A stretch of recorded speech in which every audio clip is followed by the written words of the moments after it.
Good morning students.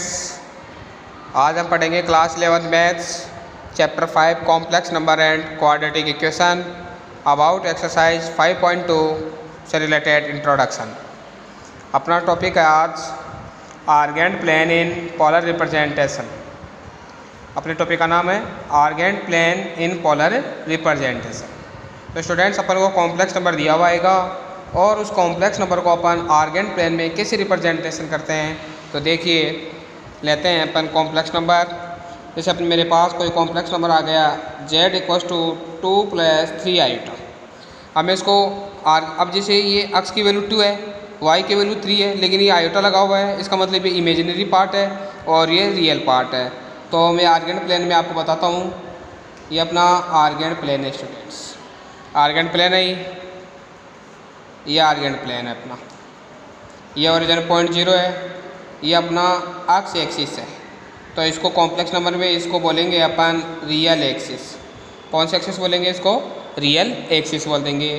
ये अपनी Y axis है स्टूडेंट्स, तो इसको अपन बोलेंगे इमेजिनरी एक्सिस। कौन सा एक्सिस बोलेंगे स्टूडेंट? इसको इमेजिनरी एक्सिस बोलेंगे स्टूडेंट्स। आई बात समझ में? अब अपन को आर्गेंट प्लेन में कौन से नंबर को रिप्रेजेंटेशन करना है? z इक्वल टू 2 + 3 आयोटा को। तो 2 क्या है यहाँ पे? रियल पार्ट, और 3 भी अपने पास एक रियल पार्ट है, लेकिन आयोटा लगते ही ये इमेजिनरी बना देता है। आई बात समझो स्टूडेंट्स? तो इसका मतलब कि अपन को 2 और 3 पॉइंट को आर्गेंट प्लेन में रिप्रेजेंटेशन करना है स्टूडेंट्स। तो मैं बताता हूँ आपको, फिर से कार्टेशियन प्लेन बनाता हूँ, जिसे अपन आर्गेंट प्लेन बोलते हैं। यहाँ पे क्या बोलते हैं? Argand plane. तो ये आर्गेंट प्लेन है स्टूडेंट्स। आई बात समझ में? ये अपना ओरिजिन पॉइंट 0 है। जैसे मैंने 1 ले लिया पॉइंट, 2 ले लिया, 3 ले लिया, 4 ले लिया, ये -1 ले लिया, 2 ले लिया, 3 ले लिया। तो ये अपना x एक्सिस है और ये अपना y एक्सिस है स्टूडेंट्स। ये अपना x डैश एक्सिस है और ये अपना y डैश एक्सिस है।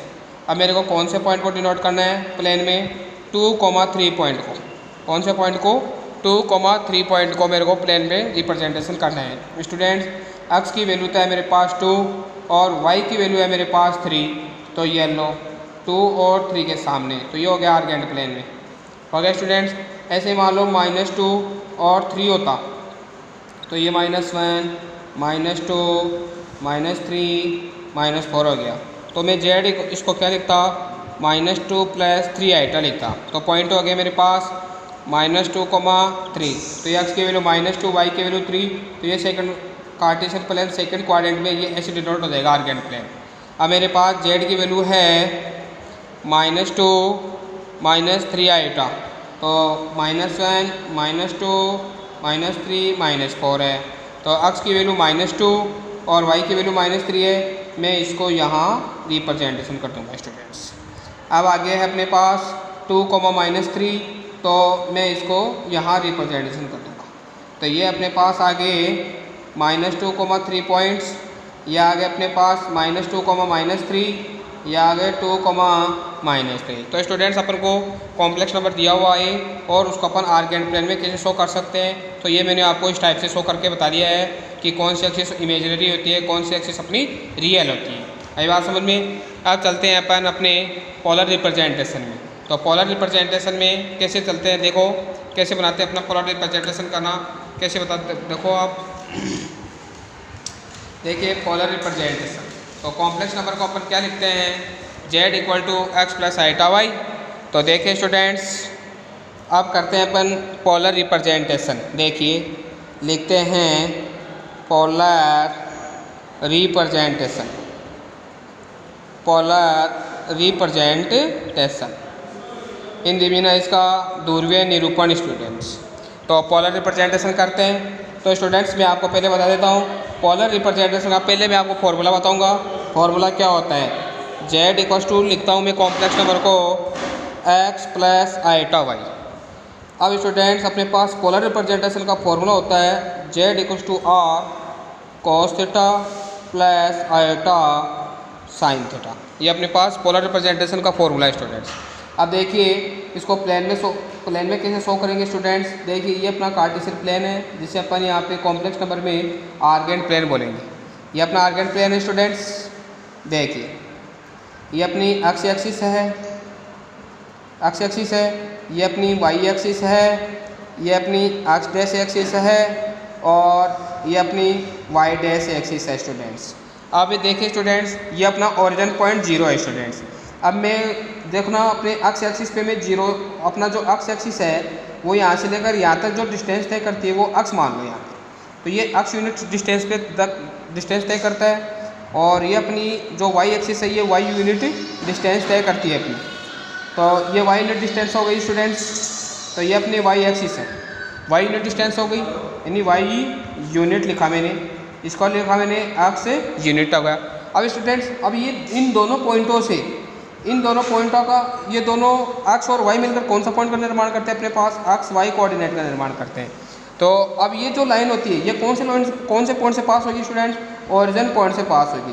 तो एक्स और वाई पॉइंट है वो कौन से लाइन को पास करते हैं स्टूडेंट्स, ओरिजिन पॉइंट को। अब स्टूडेंट्स ये जो पॉइंट अगर ओरिजिन पॉइंट को पास करते हैं उसे अपन ने कौन सा नाम देंगे, आर नाम देंगे। कौन सा नाम देंगे, आर।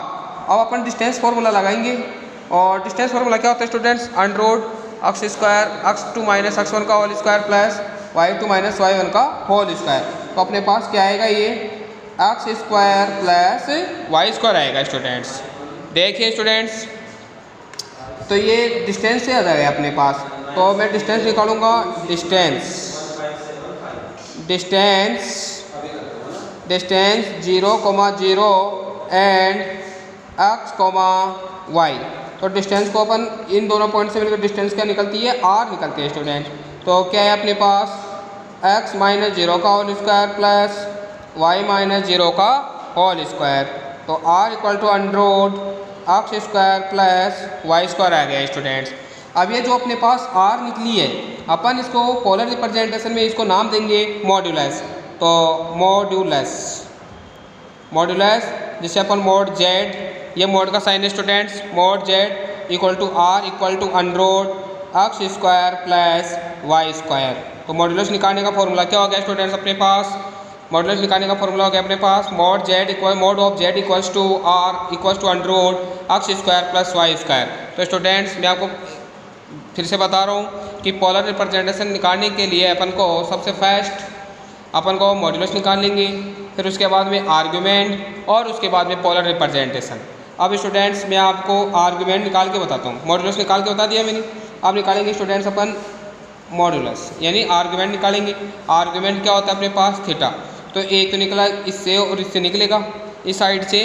देखो स्टूडेंट कौन कौन सी साइड से निकलेगा अपना थीटा, एक तो इस अक्स वाले डिस्टेंस से और एक आर से, एक वाई यूनिट से और एक आर डिस्टेंस से।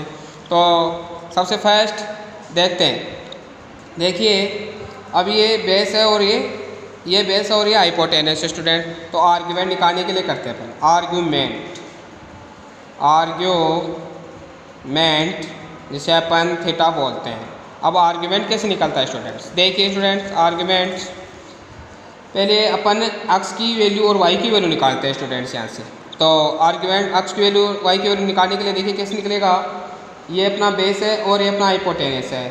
तो b upon h equals to क्या हो गया स्टूडेंट्स अपने पास cos थीटा, b क्या अपने पास x, h क्या अपने पास r, तो cos थीटा। तो स्टूडेंट्स अपने पास x की वैल्यू क्या आ गई अपने पास, x equal to r cos theta आ गए स्टूडेंट्स अपने पास। सच h तो ये परपेंडिकुलर और ये हाइपोटेनियस। तो students p upon h equals to क्या आ गया अपने पास साइन थीटा। तो y upon r equal to क्या आ गया स्टूडेंट्स साइन थीटा। y की वैल्यू क्या आ गई स्टूडेंट्स अपने पास r y equals to r sine theta आ गई है स्टूडेंट्स अपने पास। y की वैल्यू क्या आ गई अपने पास are sine theta.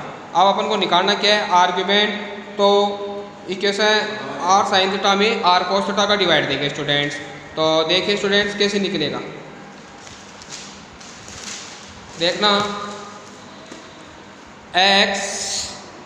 x equal to अपने पास क्या है स्टूडेंट्स, x इक्वल्स टू आया अपने पास x इक्वल्स टू आया r cos theta, y equals to आया r sin थीटा। ये मान लो मैंने इक्वेशन फर्स्ट दे दिया, ये इक्वेशन सेकंड नाम दे दिया। अब मैं इक्वेशन सेकंड में इक्वेशन फर्स्ट का डिवाइड दूंगा तो y upon x equals to r sine theta upon r cos theta. तो y upon x equals to tan theta आ गया। अब मेरे को थीटा की वैल्यू निकालनी है, तो थीटा इक्वल्स टू मेरे पास क्या है स्टूडेंट्स, थीटा इक्वल टू मैं टेन को दिलाऊंगा तो ये इन्वर्स बनाएगा students, ten inverse mode of y upon x.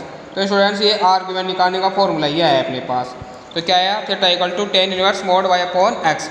लेकिन स्टूडेंट्स इसे अब आर्ग्यूमेंट निकालने के लिए अपने पास क्वाड्रेंट के अकॉर्डिंग फार्मूला होता है स्टूडेंट्स। अपने पास किसके अकॉर्डिंग फार्मूला होता है, क्वाड्रेंट के अकॉर्डिंग फार्मूला होता है। तो argument formulas of according to quadrant के अनुसार देखिए। तो फर्स्ट क्वाड्रेंट में क्या होता है फॉर्मूला, मैं बता रहा हूँ आपको। फर्स्ट क्वाड्रेंट में वाली वैल्यू पॉजिटिव है तो फॉर्मूला होगा ten inverse mod y upon x, ये फर्स्ट क्वाड्रेंट का है। सेकंड क्वाड्रेंट में पाई माइनस थीटा आता है तो फॉर्मूला होगा अपने पास pi minus tan inverse mod y upon x. फिर आता है थर्ड क्वाड्रेंट में फॉर्मूला होता है माइनस माइनस का, तो माइनस को बाहर निकालेंगे, minus pi plus ten inverse mod y upon x. फिर आता है फोर्थ क्वाड्रेंट में फॉर्मूला होता है minus tan inverse mod y upon x. ये आर्ग्यूमेंट निकालने के मैंने स्टूडेंट्स आपको फॉर्मूले बता दिए हैं। तो पोलर रिप्रेजेंटेशन निकालने के लिए सबसे पहले तो अपन मॉड्यूलस निकालेंगे। तो mod z equal to R equal to under root x square plus y square formula हो गया। आर्ग्यूमेंट निकालने के लिए मैंने ये फॉर्मूले बताए दिए हैं अपन को। अगर फर्स्ट क्वाड्रेंट में जैसे मान लो दोनों वैल्यू पॉजिटिव हो तो मैं लिख के बता रहा हूँ। जैसे मान लो z इक्वल टू आ गया 3 + 4 आइटा, दोनों वैल्यू पॉजिटिव हैं। फिर सेकंड क्वाड्रेंट का कैसे होगा, z इक्वल टू -3 + 4 आइटा हो गया। ऐसे ही थर्ड क्वाड्रेंट का कैसे होगा, -3 - 4 आइटा, दोनों वैल्यू नेगेटिव आ जाएँ। फिर ऐसे फोर्थ क्वाड्रेंट का आर्ग्यूमेंट फॉर्मूला कैसे निकलेगा, 3 - 4 आइटा, तो x की वैल्यू 3 y की वैल्यू माइनस, दोनों माइनस। तो ये ऐसे फॉर्मूले हो गए। ये मैंने कॉम्प्लेक्स नंबर भी आपको बता दिए हैं। और उसके बाद में अगर अपने पास थीटा की भी आएगी, आर की भी आएगी, और उसके बाद में अपने पास फॉर्मूला होगा पोलर रिप्रेजेंटेशन। इसका हो जाएगा स्टूडेंट्स पोलर रिप्रेजेंटेशन। तो पोलर रिप्रेजेंटेशन का फॉर्मूला होता है z equals to R cos theta plus iota sine theta. ये अपने पास स्टूडेंट्स पोलर रिप्रेजेंटेशन का फॉर्मूला आ गया है अपने पास। तो पोलर रिप्रेजेंटेशन निकालने के लिए स्टूडेंट्स पहले तो अपन मॉड्यूलस निकालेंगे, उसके बाद में आर्ग्यूमेंट निकालेंगे, और आर और थीटा की वैल्यू को अपन पोलर रिप्रेजेंटेशन के फॉर्मूले में पुट करेंगे। तो पोलर रिप्रेजेंटेशन का फॉर्मूला होता है z equal to R of cos theta plus iota sine theta होता है स्टूडेंट्स। क्या होता है, z equal to R cos theta plus iota sine theta होता है स्टूडेंट। तो पोलर रिप्रेजेंटेशन निकालने के लिए क्या क्या करेंगे स्टूडेंट्स, अपन मॉड्यूलस निकालेंगे और आर्ग्यूमेंट निकालेंगे। मैंने आपको आर्ग्यूमेंट निकालने के फॉर्मूले बता दिए हैं। और उसके बाद में पोलर रिप्रेजेंटेशन करेंगे। तो फॉर्मूला होता है z equal to R of cos theta plus iota sine theta. Students आज के वीडियो में हमने एक्सरसाइज 5.2 से रिलेटेड इंट्रोडक्शन जान लिया है, और आप इस वीडियो को ज़्यादा से ज़्यादा देखो और इंट्रोडक्शन को ज़्यादा से ज़्यादा समझिए। Thank you very much.